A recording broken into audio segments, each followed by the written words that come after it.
దేశవ్యాప్తంగా నిర్మాణ రంగంలో సుమారు 8 కోట్ల మంది కార్మికులు పనిచేస్తున్నారు. గ్రామీణ ప్రాంతాల్లో, పట్టణ ప్రాంతాల్లో భవన నిర్మాణాలు మొదలుకొని అత్యంత విలువైనటువంటి కోట్లాది రూపాయల ప్రాజెక్టుల నిర్మాణాల్లో కార్మికులు పనిచేస్తున్నారు. ముఖ్యంగా నయా ఉదారవాద విధానాల తర్వాత కేంద్ర రాష్ట్ర ప్రభుత్వాలు మౌలిక వసతుల రంగంలో చాలా పెట్టుబడులు తగ్గించినాయి. ఈ ప్లేస్ని ప్రైవేట్ భాగస్వామ్యానికి అప్పగించిన తర్వాత పబ్లిక్ ప్రైవేట్ పార్ట్నర్షిప్తో నిర్మాణాలు జరుగుతున్నాయి. అట్లనే కేవలం మొత్తం బడా కార్పొరేట్లు, పెద్ద పెద్ద కాంట్రాక్టర్లు, రియల్ ఎస్టేట్లు వాళ్ళ ఆధ్వర్యంలో ఈరోజు పెట్టుబడులు ఈ నిర్మాణ రంగంలో బాగా పెరిగినాయి. అంటే ఇరిగేషన్ ప్రాజెక్టులు కానీ, రైల్వే ప్రాజెక్టులు కానీ, విద్యుత్ ప్రాజెక్టులు కానీ, అట్లే పారిశ్రామిక మండలంలో జరుగుతున్నటువంటి నూతన ప్రాజెక్టులు అన్నీ కూడా ఈరోజు మొత్తం దేశానికి సంబంధించినటువంటి పెద్ద కార్పొరేట్ సంస్థలే, అంటే బడా వ్యాపారవేత్తలు ఈ నిర్మాణ రంగంలో ఆధిపత్యం చెలాయిస్తున్నారు. అయినప్పటికీ మొత్తం ఒకవైపు ప్రభుత్వ రంగంలో పనిచేస్తున్న ప్రాజెక్టులు కానీ, అట్లే ప్రైవేట్ రంగం యొక్క ఆధిపత్యంలో జరుగుతున్నటువంటి ఈ నిర్మాణ రంగంలో కార్మికులు పనిచేస్తున్నారు. దీనికి తోడు ఏదైతే సాధారణమైనటువంటి ప్రజలు, మధ్యతరగతి తమ సొంత ఇళ్ల నిర్మాణం చేస్తున్నారో ఆ నిర్మాణాలకి అనుగుణంగా గ్రామీణ ప్రాంతాల్లో, పట్టణ ప్రాంతాల్లో, మున్సిపల్ టౌన్స్లలో కూడా స్వయం ఉపాధిలో కూడా భవన నిర్మాణ కార్మికులు పెద్ద సంఖ్యలో పనిచేస్తున్నారు. అట్లే ముఖ్యంగా ఈ సంక్షోభం ఫలితంగా, ఈ వ్యవసాయ రంగ సంక్షోభం, అట్లే ఆర్థిక వ్యవస్థలో వచ్చినటువంటి మాంద్యం, ఈ పరిస్థితుల మూలంగా ఈ వలసలు కూడా బాగా పెరిగినాయి. ముఖ్యంగా ఒక రాష్ట్రంలో గ్రామీణ ప్రాంతాల నుంచి పట్టణ ప్రాంతాలకి వలసలు పెరిగిన తర్వాత వారంతా అత్యధికులు నిర్మాణ రంగంలో పనిచేసే స్థితి అవపడుతుంది. అట్లనే రాష్ట్రాల నుంచి ఒక రాష్ట్రాలకి, అంటే ముఖ్యంగా ఉత్తర భారతదేశం నుంచి దక్షిణ భారతదేశానికి ఈ వలసలు బీహారు, బెంగాలు, అస్సాము, అట్లనే మహారాష్ట్ర, హర్యానా ఈ రాష్ట్రాల నుంచి ఎక్కువగా దక్షిణాది రాష్ట్రాలకి తెలంగాణ, ఆంధ్రప్రదేశ్ మొదలుకొని కేరళ దాకా కూడా ఈ వలసలు ఈ నిర్మాణ రంగంలో బాగా పెరిగినాయి. దగ్గర దగ్గర ఈ వలస కార్మికులు కూడా 3-4 కోట్ల మంది దేశవ్యాప్తంగా పనిచేస్తున్నారు. తెలంగాణ లాంటి రాష్ట్రంలోనే సుమారు 15-16 లక్షల మంది ఈ నిర్మాణ రంగంలో వలస కార్మికులు పనిచేస్తున్నారు. ఈ ఉపాధిని ఆధారంగా చేసుకొని ముఖ్యంగా వీళ్ళకి కనీస వేతనాలు కానీ, ఉద్యోగ భద్రత కానీ, అట్లే పనిచేస్తున్నటువంటి టైంలో వారి యొక్క పనికి, అట్లే ఆరోగ్యానికి, అట్లే యాక్సిడెంట్ జరిగినప్పుడు ఈ భద్రత, ఇలాంటి విషయాల్లో తీవ్రమైనటువంటి నిర్లక్ష్యం కొనసాగుతుంది. ముఖ్యంగా వలస కార్మికుల పట్ల ఈ స్థితి మరింత దయనీయంగా ఉంది. వాళ్ళని తీసుకొచ్చి చాలా రోజుల నుంచి కాంట్రాక్టర్లు వాళ్ళ యొక్క రియల్ ఎస్టేట్కి సంబంధించిన ప్రాజెక్టులలో బందీఖానాల్లాగా ఉంచి ఏమాత్రం పని గంటలు ఎలాంటివి లేకుండా బానిసల్లాగానే వాళ్ళతో పని చేయించుకోవడానికి స్థితి ఉంది. మిగిలినటువంటి ఇక్కడ పనిచేస్తున్నటువంటి స్థానిక కార్మికులు కూడా నిర్దిష్టమైన పని గంటలు ఏమీ లేవు. మార్నింగ్ ఉదయం పనికి వస్తారు, పని ఉంటే పని చేయటం, లేకపోతే ఒకవేళ పని దొరికినా కూడా అత్యంత తక్కువ కూలికి వేతనాలు పనిచేస్తున్నారు. ఈ స్థితిలో ఇంత పెద్ద సంఖ్యలో, అంటే ఒక రకంగా చెప్పాలంటే కేంద్ర రాష్ట్ర ప్రభుత్వాలకి, మన ఆర్థిక వ్యవస్థకి, మన జీడిపికి నిర్మాణ రంగం అనేది చాలా వెన్నెముక లాంటిది. అలాంటి నిర్మాణ రంగంలో పనిచేస్తున్న కార్మికుల పట్ల కేంద్ర ప్రభుత్వం కానీ, రాష్ట్ర ప్రభుత్వాలు కానీ తీవ్రమైనటువంటి నిర్లక్ష్యం చేస్తున్నాయి. ఈ నిర్లక్ష్యం ఫలితంగా ఈ నిర్మాణ రంగంలో కార్మికులు అనేక దైనందిన సమస్యలను ఎదుర్కొంటున్నారు, పని స్థలాల్లో సమస్యలు ఎదుర్కొంటున్నారు. ముఖ్యంగా మన దేశంలోకి వచ్చినప్పుడు 2014 నుంచి కేంద్రంలో బీజేపీ ప్రభుత్వం అధికారంలో ఉంది. అధికారంలోకి వచ్చిన తర్వాత ఏదైతే అంతకుముందు ఈ నిర్మాణ రంగంలో కార్మికుల యొక్క సంక్షేమం కోసం, కార్మికుల హక్కుల కోసం CWFI, construction workers federation of India, CITU నాయకత్వంలో దీర్ఘకాలిక పోరాటాలు జరిగినాయి. దేశవ్యాప్తంగా ఉద్యమాల తర్వాత ప్రభుత్వాన్ని కూడా కదిలించినాయి. ముఖ్యంగా 1995వ సంవత్సరంలో కేంద్ర ప్రభుత్వం అన్ని రాష్ట్రాలకు సంబంధించినటువంటి కార్మిక శాఖ మంత్రుల సమావేశాన్ని నిర్వహించి నిర్మాణ రంగ కార్మికుల యొక్క పరిస్థితులను అధ్యయనం చేసిన తర్వాత ఈ రంగంలో ఉన్న కార్మికుల సంక్షేమం కోసం ఒక ముఖ్యమైన చట్టం యొక్క అవసరాన్ని గుర్తించింది.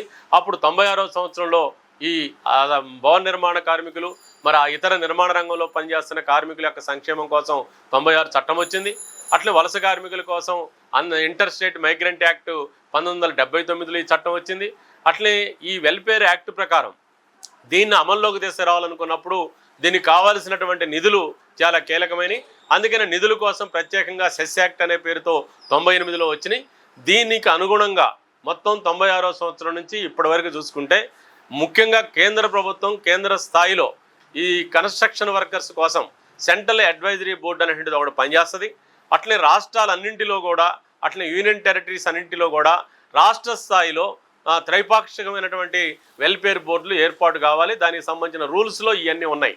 అయితే కొన్ని సంవత్సరాల తర్వాత ఒక్కొక్క రాష్ట్రంలో ఇలాంటి వెల్ఫేర్ బోర్డుల ఏర్పాటు అనేది జరిగింది.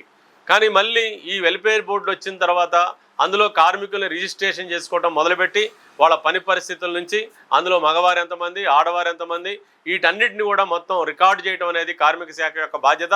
అది ట్రేడ్ యూనియన్ల యొక్క తోటి సంప్రదించి ట్రేడ్ యూనియన్ల యొక్క సహకారంతో ఇది పెద్ద ఎత్తున కొనసాగింది. కానీ దీని ఫలితంగా కార్మికుల సంక్షేమం కూడా కొద్దిగా డెవలప్ అయింది. కానీ మళ్ళీ 2014లో బీజేపీ అధికారంలోకి వచ్చాక ఈ వెల్ఫేర్ బోర్డులని నిర్వీర్యం చేసే ప్రక్రియని బీజేపీ ప్రభుత్వం పూనుకుంది. మనందరికీ తెలిసిన విషయమే, దేశంలో ఏదైతే కార్మిక చట్టాలు 29 కార్మిక చట్టాలని 4 లేబర్ కోడ్లుగా కోవిడ్ కాలంలో పార్లమెంటులో దాన్ని ఆమోదించిందో, ఆ ఆమోదించిన తర్వాత దీని యొక్క ప్రభావం ముఖ్యంగా భవన మరియు ఇతర నిర్మాణ రంగ కార్మికుల యొక్క సంక్షేమ చట్టం 96, 98 మీద తీవ్రమైనటువంటి దెబ్బ తగిలింది. దీంట్లో రిజిస్ట్రేషన్లు నిలిపేశారు, రిజిస్ట్రేషన్లు రెన్యువల్ చేయటం లేదు. దాంతోపాటు ముఖ్యంగా సెంట్రల్ అడ్వైజరీ బోర్డు ఏదైతే ఉందో క్రియాశీలకంగా పనిచేసి అన్ని రాష్ట్రాల్లో ఈ చట్టాన్ని అమలు చేయాల్సినటువంటి బాధ్యత కలిగినటువంటి కేంద్ర ప్రభుత్వం దీనికి వదిలేసింది.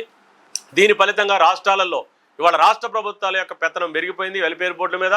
వాస్తవంగా వెల్ఫేర్ బోర్డులు అనేది కార్మిక శాఖ అధికారులు, కార్మిక సంఘాలు, ఇతర వ్యాపార సంస్థలు, నిర్మాణ సంస్థల యొక్క ప్రాతినిధ్యంతో ఇది ఏర్పడాలి. కానీ దురదృష్టవశాత్తు అత్యధిక రాష్ట్రాల్లో కార్మిక సంఘాల ప్రాతినిధ్యం లేదు. ముఖ్యంగా ఉదాహరణకి తెలంగాణ రాష్ట్రంలో కూడా ఎవరైతే నిర్మాణ రంగ కార్మికుల కోసం పనిచేస్తున్న కార్మిక సంఘాలు ఉన్నాయో ఆ సంఘాలను విస్మరించి పైరవీకారులతోటి ప్రభుత్వానికి రియల్ ఎస్టేట్లకు అనుకూలంగా ఉండే వాళ్ళతోటి కొన్ని స్వతంత్ర సంఘాలని ఆ రకంగా నియమించి ఈరోజు ప్రభుత్వం చేతులు దులుపుకుంటుంది. దీని ఫలితంగా ఏం జరుగుతుందన్నప్పుడు ఏదైతే ఈ వెల్ఫేర్ యాక్ట్ ప్రకారం 10 లక్షల పైన 1% నుంచి 2% దాకా నిధుల్ని సమీకరించి వెల్ఫేర్ బోర్డుని స్ట్రెంథెన్ చేయాలి. ఇది కార్మికుల యొక్క యాక్సిడెంట్ డెత్లకి, మెటర్నిటీ సౌకర్యాలకి, స్కాలర్షిప్లకి, పిల్లల పెళ్ళిళ్ళకి, అట్లనే చనిపోయినప్పుడు ఇచ్చినటువంటి సహజ మరణం, ఇలాంటి కొన్ని స్కీముల్ని ఆ వెల్ఫేర్ బోర్డులలో ఏర్పాటు చేసుకొని వాటిని కాలానుగుణంగా అంటే ధరల పెరుగుదలకు అనుగుణంగా ఎప్పటికప్పుడు రివైజ్ చేస్తూ పెంచుకుంటూ వెళ్ళాలి. అట్లే క్లెయిములను కూడా పరిష్కారం కూడా చేయాలి.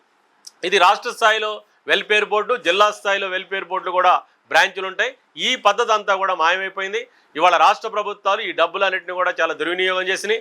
కోట్లాది రూపాయలన్నింటినీ కూడా మొత్తం ఇతర పద్ధతులకి మళ్లించేశారు. కోవిడ్ని ఆసరా చేసుకొని అటు ఆంధ్రప్రదేశ్ ప్రభుత్వం, ఇటు తెలంగాణ ప్రభుత్వం కూడా దాదాపు 1000 కోట్లకు పైగా నిధుల్ని పబ్లిక్ డిస్ట్రిబ్యూషన్ సిస్టానికి కూడా తరలించిన స్థితి పౌర సరఫరాల శాఖ మనం చూసాం. అలాగని ఇప్పుడు నిధులన్నింటినీ కూడా ఇతర వాటికి పెద్ద ఎత్తున ఖర్చు పెడుతున్నారు. అంటే ప్రభుత్వం బిల్డింగులు, వాళ్ళ యొక్క సదుపాయాలు, ఏసీ రూములు, వీటి మీద ఉన్నంత శ్రద్ధ కార్మికుల సంక్షేమం మీద లేదు. ఈ స్థితిలో సిడబ్ల్యూఎఫ్ఐ అఖిల భారత వర్కింగ్ కమిటీ సమావేశాలు మొన్న 29, 30 ఆగస్టు కర్ణాటక రాష్ట్రం ఉడిపిలో జరిగినాయి. దేశంలో ఉన్నటువంటి నిర్మాణ రంగ కార్మికుల స్థితిగతులన్నిటినీ వర్కింగ్ కమిటీ సమావేశాలు అధ్యయనం చేశాం. దీని మీద ఈరోజు దేశవ్యాప్తంగా నిర్మాణ రంగ కార్మికులంతా కూడా రోడ్ల మీదకి రావాలి. ముఖ్యంగా building and other construction workers act ఏదైతే ఉందో 96ని, అట్లే ఇంటర్ స్టేట్ మైగ్రెంట్ యాక్ట్ 1979ని ఈరోజు కాపాడుకుంటేనే దేశంలో కోట్లాది మంది కార్మికుల యొక్క హక్కులు కానీ సంక్షేమంగా నిలబడతాయి. ఈ దిశలో సిడబ్ల్యూఎఫ్ఐ తన కార్యాచరణని రూపొందించింది. ముఖ్యంగా అందులో సెంట్రల్ అడ్వైజరీ బోర్డుని పునరుద్ధరించాలని, రాష్ట్ర స్థాయిలో వెల్ఫేర్ బోర్డులు అన్నింటిలో కూడా కార్మిక సంఘాలకి ప్రాతినిధ్యం కల్పించాలని, అట్లే ఈ నిధుల్ని ఎట్టి పరిస్థితుల్లోనూ కూడా ఇతర పద్ధతులకి, ఇతర వాటికి ప్రభుత్వం వాటిని డైవర్ట్ చేయకుండా నిలుపుదల చేయాలని, అట్లే ఇవాళ జరుగుతున్నటువంటి ప్రైవేటు నిర్మాణాలు ఏవైతే ఉన్నాయో కొన్ని వేల కోట్ల రూపాయల నిర్మాణాల మీద తనిఖీలు లేవు. వాటిని తనిఖీలు చేసి వాటిని విలువగట్టి అందులో 1% నుంచి 2% దాకా ఆయా రాష్ట్రాల స్థితిగతులను బట్టి వాళ్ళ దగ్గర సెస్ వసూలు చేసి ఆ వెల్ఫేర్ బోర్డుని స్ట్రెంథెన్ చేయాలి. అట్లే అక్కడ ఉన్నటువంటి స్కాలర్షిప్లు కానీ, చనిపోతే మరణాలకు కానీ, పాక్షికంగా అంగవైకల్యం చెందిన లేదా యాక్సిడెంట్ డెత్ జరిగిన ఇప్పుడు ఇస్తున్నటువంటి డబ్బులు ఏవైతే ఉన్నాయో వాటిని మళ్ళీ ఆ ప్రపోర్షనేట్లో కార్మిక సంఘాల యొక్క సంప్రదింపులతోటి వాటిని పెంచాలనేటువంటి డిమాండ్ చేపెట్టాం.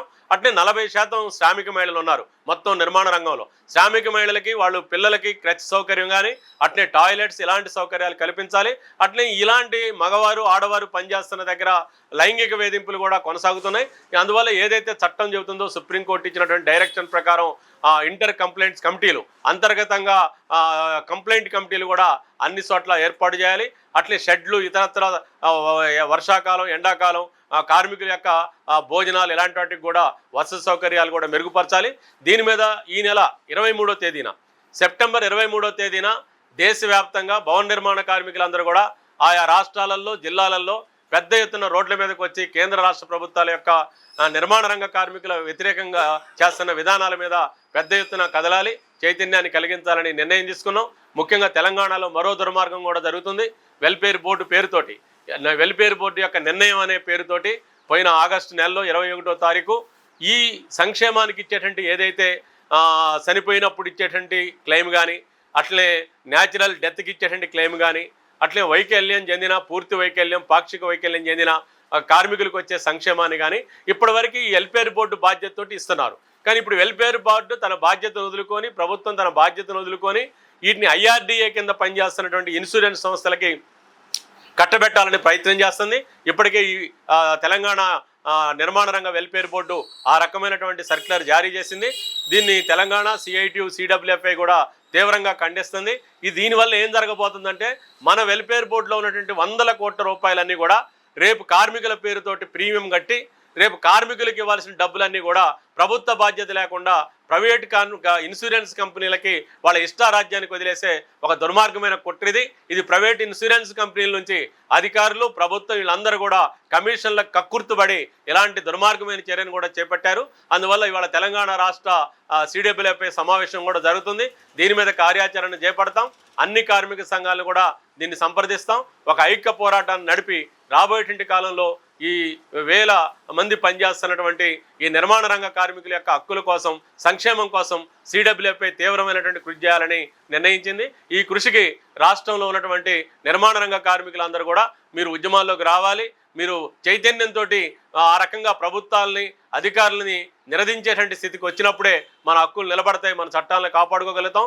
ఆ దిశలో మీరందరూ కూడా CWFI ఇస్తున్న పిలుపుల్ని అమలు జరపాలని విజయవంతం చేయాలని విజ్ఞప్తి చేస్తున్నాను.